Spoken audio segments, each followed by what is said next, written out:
Bienvenidos a la Coordinadora Republicana. Mi nombre es José Mario Azale. Muchas gracias por seguirnos.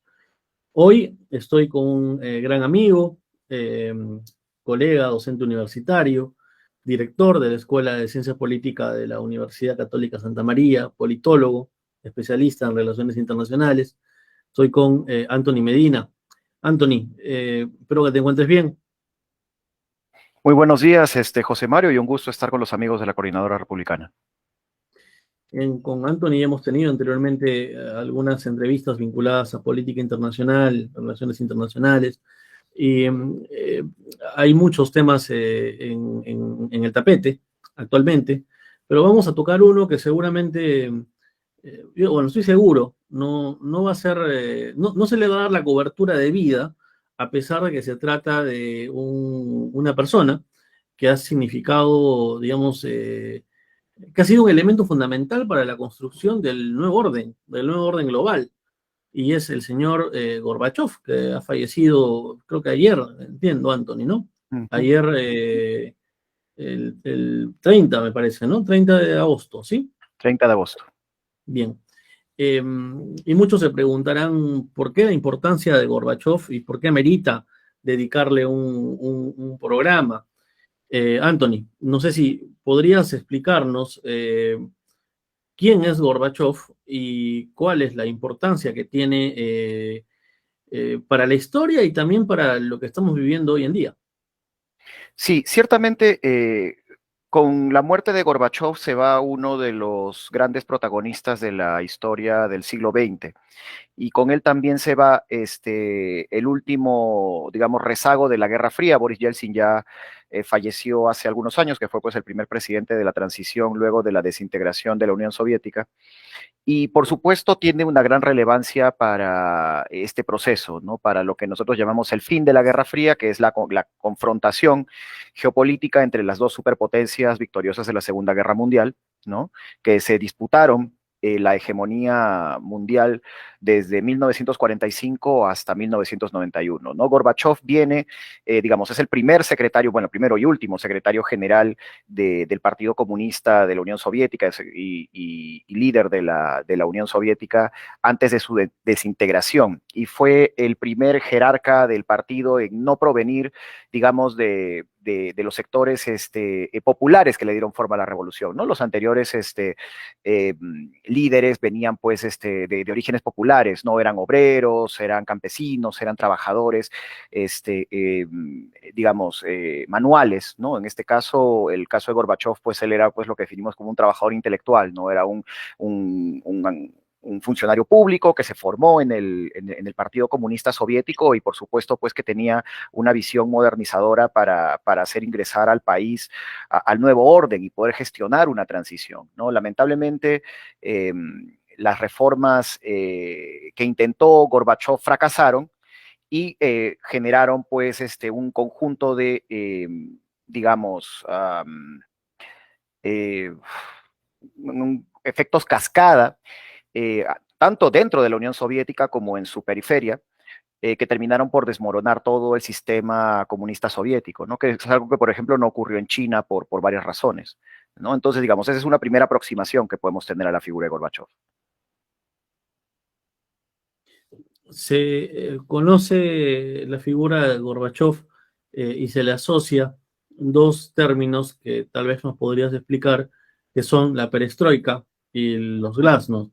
Ujú. Gorbachev intentó un proceso de liberalización, digamos, del espacio político, y muchos dicen que eso fue más bien lo que motivó su caída y Ujú. también la implosión de la Unión Soviética. Eh, Ujú. yo quisiera saber, digamos, si tú estás de acuerdo y también preguntarte por el significado de estos dos conceptos. Ujú. A ver, esto depende, por supuesto, mucho desde la perspectiva en que tú lo mires, ¿no? Porque, claro, una cosa es la visión, digamos, que existe desde los pensadores liberales en Occidente y otra cosa es de la visión que pueden tener los nacionalistas en Rusia, ¿no? Bueno, en Rusia y fuera de Rusia, ¿no? Es decir, si bien una gran parte de la opinión rusa, de la opinión pública rusa, no es favorable al regreso del comunismo en tanto y en cuanto a ideología política, sí lo están al regreso de Rusia a la arena internacional como una gran potencia, ¿no? Y eso, por supuesto, está alineado pues con el apuntalamiento que tienen de la persona de Vladimir Putin en este momento en la campaña que está enfrentando contra la OTAN en Ucrania, ¿no? Es decir, los rusos quizás no querrán volver al comunismo, pero sí ciertamente extrañan la posición de Rusia como gran potencia mundial que tenía pues una capacidad de un margen de maniobra en casi toda la área continental eurasiática. Eso es por un lado, ¿no? Pero por supuesto, por el lado de si tú eres un pensador liberal, occidental, digamos, pro libre mercado, pues por supuesto que esto es algo positivo, ¿no? Y lo que hizo lo que hizo Gorbachev fue acelerar la caída del régimen soviético e incorporar a Rusia al proceso de globalización liberal, ¿no? Y en ese sentido, hoy día Rusia, pues es una de las economías modernas del mundo, ¿no? Por supuesto, esto no se logró durante los años 90 con Yeltsin, sino que se hace recién a partir de un proceso de reformas internas que realiza Putin a partir del año 2000 en adelante, ¿no? Entonces, la figura de Gorbachev es, sí, la figura de Gorbachev es controvertida por eso, ¿no? Entonces, ese es, digamos, el primer punto de partida.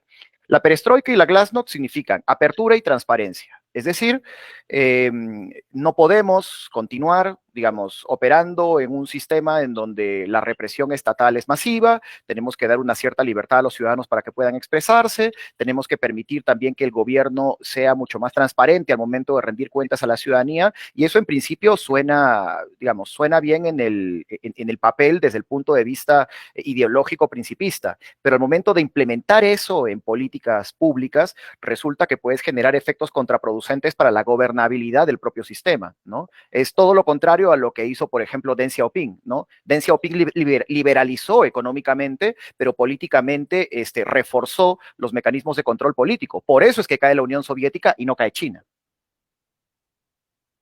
Bien, hay un aspecto interesante en lo que mencionas y es, y precisas que es parte del análisis de los pensadores o de los que hacen lectura política desde Occidente, y es que lo que hace Gorbachev simplemente es acelerar algo que ya se estaba, digamos, cayendo, derrumbando. Eh, Entiendo que tú lo lees digamos, intentas interpretar lo que sostienen los pensadores de esa parte, digamos, del mundo, de Oriente, ¿no? Porque, digamos, Rusia tiene la peculiaridad de tener una parte europea y continental y tiene también una parte, digamos, asiática, ¿no?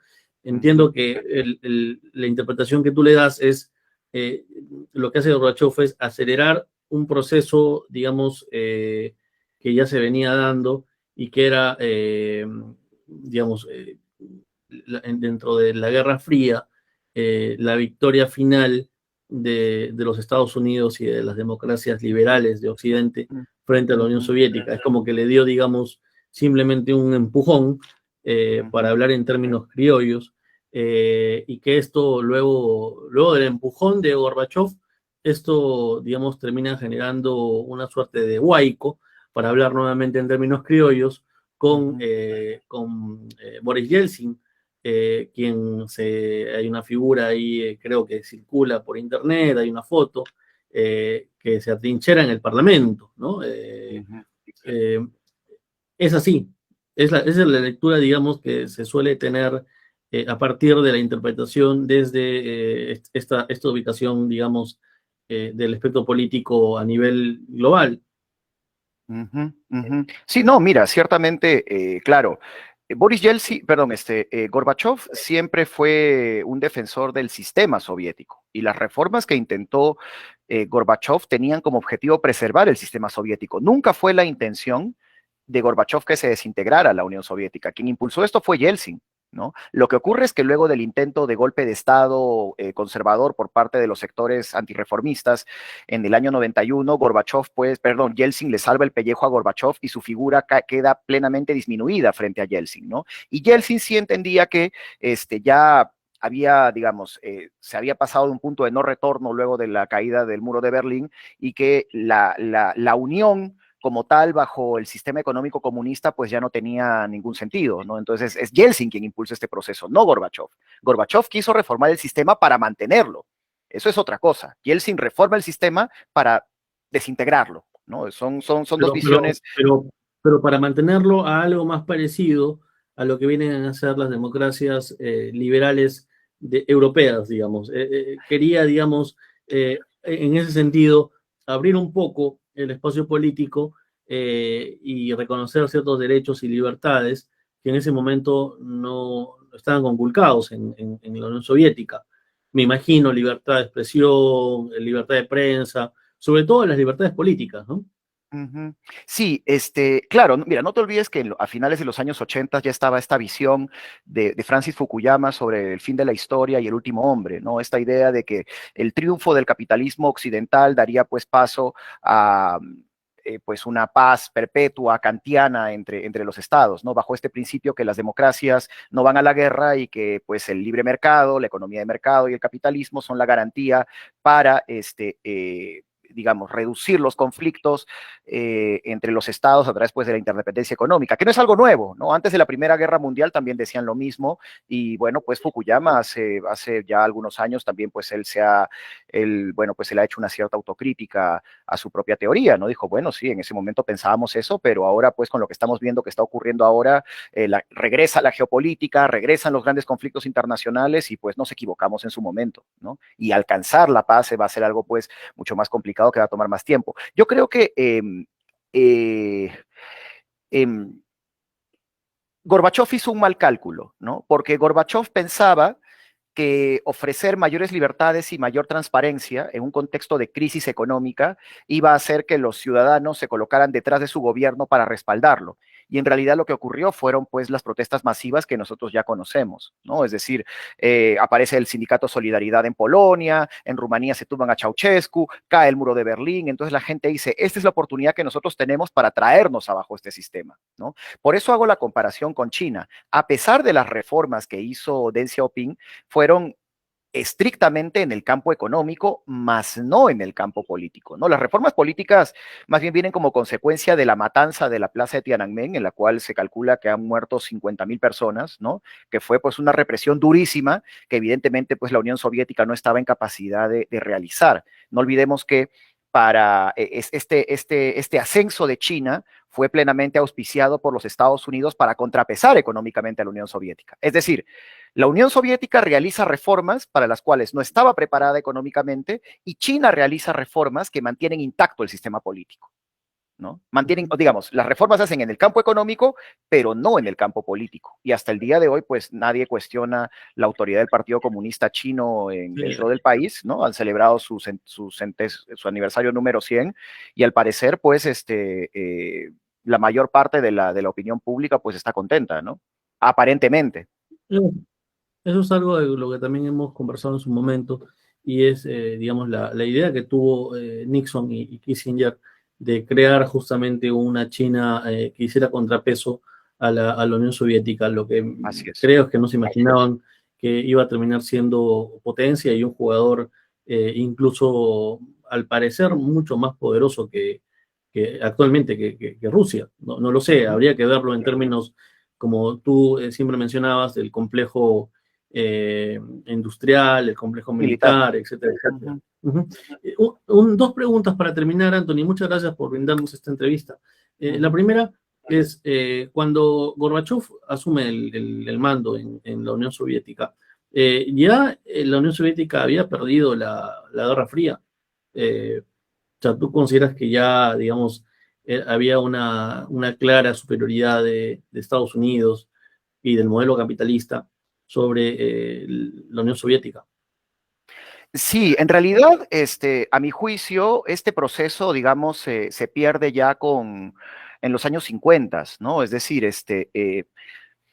Estados Unidos promueve un modelo de globalización, al menos en lo económico y en lo político. En lo político gana la partida con la creación de la Organización de las Naciones Unidas. Es decir, la creación de la ONU, auspiciada por Estados Unidos, genera un conjunto de principios de derecho internacional con los cuales se le coloca una especie de camisa de fuerza al resto de países del mundo si es que quieren operar dentro del mismo, ¿no? Y por eso es que la Unión Soviética y la China Popular forman parte bueno, hoy día Rusia en lugar de la Unión Soviética, de la Organización de Naciones Unidas en el Consejo de Seguridad, ¿no? Están dentro de ese sistema. Pero el lado alternativo, en donde quería ganar el comunismo en su momento, era el lado económico, ¿no? Y Estados Unidos promueve el modelo de globalización liberal, para el que por supuesto tenía muchísima ventaja por ser primero el único vencedor de la Segunda Guerra Mundial que estuvo pues prácticamente intacto, ¿no? Es decir, no se disparó una bala en suelo americano durante la Segunda Guerra Mundial y para Excepto Pearl Harbor, 1945, ¿no?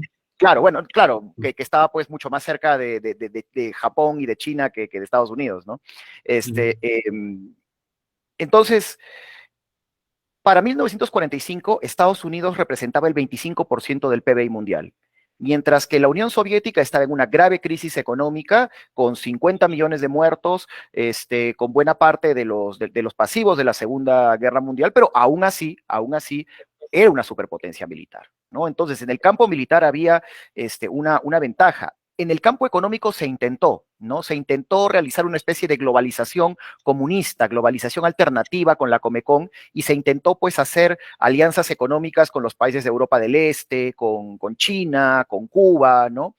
Pero digamos, la mayor parte de estos países no eran economías capitalistas, no eran economías dinámicas, no eran economías que tuvieran una base industrial lo suficientemente desarrollada para poder competir con el capitalismo occidental. Entonces, pasada la muerte de Stalin, pasada la crisis de los misiles soviéticos en Cuba, se alcanza una especie de statu quo en donde se cumple pues esta recomendación que realizó en su momento el diplomático norteamericano George Kennan, ¿no? Que al final la Unión Soviética se terminaría desintegrando como causa de sus propias contradicciones económicas, y que lo que tenía que hacer Estados Unidos era acercarla a través de una dinámica de contención, ¿no? Y esa dinámica de contención tenía que ver con alianzas políticas, económicas y militares que permitieran cada vez cercar más al territorio soviético, hasta que, debido a la falta de capacidades económicas, esta terminar implosionando, ¿no? Y al final fue lo que ocurrió, Pareciera, ¿no? Fue lo que ocurrió. pareciera que, pareciera que estás analizando el gobierno de Pedro Castillo.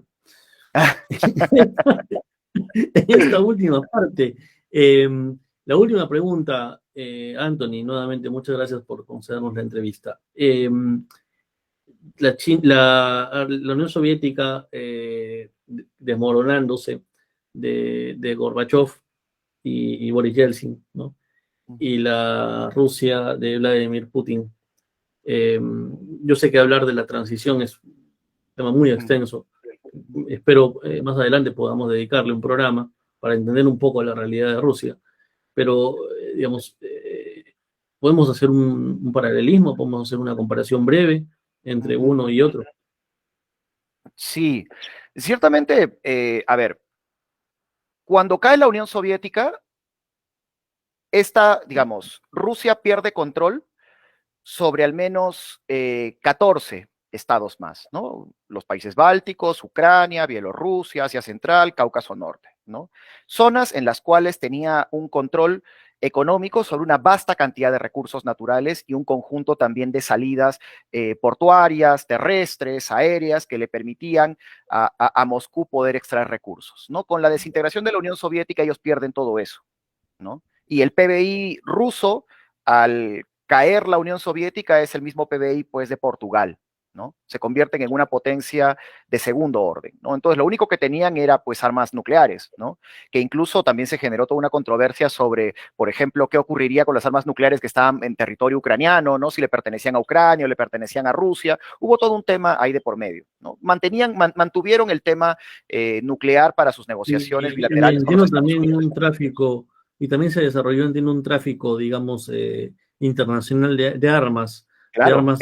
eso tú lo ves en la película El Señor de la Guerra de Nicolas Cage, ¿no? Cuando se desintegra la Unión Soviética, los traficantes de armas pues hacen su agosto con todo, no, y no solamente los traficantes de armas, los traficantes de petróleo, ¿no? De las industrias que estaban siendo privatizadas, ¿no? Por eso El terrorismo internacional también. el terrorismo internacional, el yihadismo en el Cáucaso, las famosas oligarquías que terminan controlando la industria rusa, ¿no? Digamos, Rusia vuelve a convertirse en una potencia de primer orden como consecuencia de que Putin logra volver a ejercer control político, al menos dentro del territorio ruso, sobre todos esos actores que se mandaron por su cuenta cuando cae la Unión Soviética y quieren pues pescar a río revuelto, ¿no? Entonces, nacionaliza Putin las empresas energéticas que habían sido privatizadas en los 90, pone a raya a los oligarcas detrás de un proyecto nacional, ¿no? Y convierte a Gazprom, como tú sabes, pues en una de las principales empresas energéticas en el mundo. Y eso es lo que le ha dado a Putin margen de maniobra para poder, primero, evitar muchas sanciones de Occidente y poder seguir teniendo una presencia nuclear importante en Ucrania. Tanto así que hasta el momento ningún país de la OTAN, ni siquiera los Estados Unidos, ha planteado enviar tropas a esa zona, ¿no? Entonces, Ha puesto en jaque, digamos, a la matriz energética de Europa, básicamente, y así es. están ahora viendo las consecuencias. Así es. Así es. Ciertamente la dependencia energética de Europa, de Rusia, sigue siendo grande, ¿no? Porque, por supuesto, trasladar petróleo y gas a través de ductos es mucho más económico y mucho más eficiente que hacerlo, pues, a través de cargueros de gas licuado provenientes de los Estados Unidos, ¿no? Ni hay la capacidad y la demanda interna, pues, evidentemente no alcanza, ¿no? Entonces, reemplazar a Rusia por los Estados Unidos, pues, tiene una diferencia geográfica evidente, ¿no? Una cosa es a través de barcos que vienen desde el otro lado del Atlántico que hacerlo a través de ductos de tu país vecino, ¿no? Para terminar, una peculiaridad de Rusia es, hablo de Rusia, digamos, y el interregno de la Unión Soviética es que es un país, digamos, autocrático y siempre se ha manejado de esa manera. O sea, sí. desde la historia de los zares, Catalina, Pedro el Grande, los últimos zares, digamos, antes de la Revolución Rusa. Incluso, digamos, la forma de gobernar de Lenin, de Stalin. Rusia, al parecer, siempre ha necesitado gobernantes con mano dura. Y me imagino que es la única forma de poder gobernar un territorio tan extenso y una cosa que también me parece que se nos ha escapado, con tantas nacionalidades, ¿no? Digamos, con tanta diversidad de nacionalidades dentro de lo que es la orbe, digamos, o las zonas de influencia de la propia Rusia, ¿no? Entiendo que esa es una característica fundamental del sistema político y por eso es que tú empezabas esta entrevista haciendo esa precisión acerca de cómo se miran ellos o cómo miran los politólogos o analistas en Oriente y cómo lo vemos nosotros desde esas coordenadas latinoamericanas, donde, digamos, el modelo es la democracia liberal. Sí, a ver, quizás mis amigos indigenistas de coloniales se molestarán conmigo si lo digo, pero en Latinoamérica somos occidentales, ¿no? Y por supuesto nosotros tenemos una visión mucho más cercana al occidente, a Europa y a Estados Unidos por vínculos culturales que al sudeste asiático, a Vietnam, Malasia, Brunei u otros países. Estamos más cerca de Voltaire que de Gengis Khan.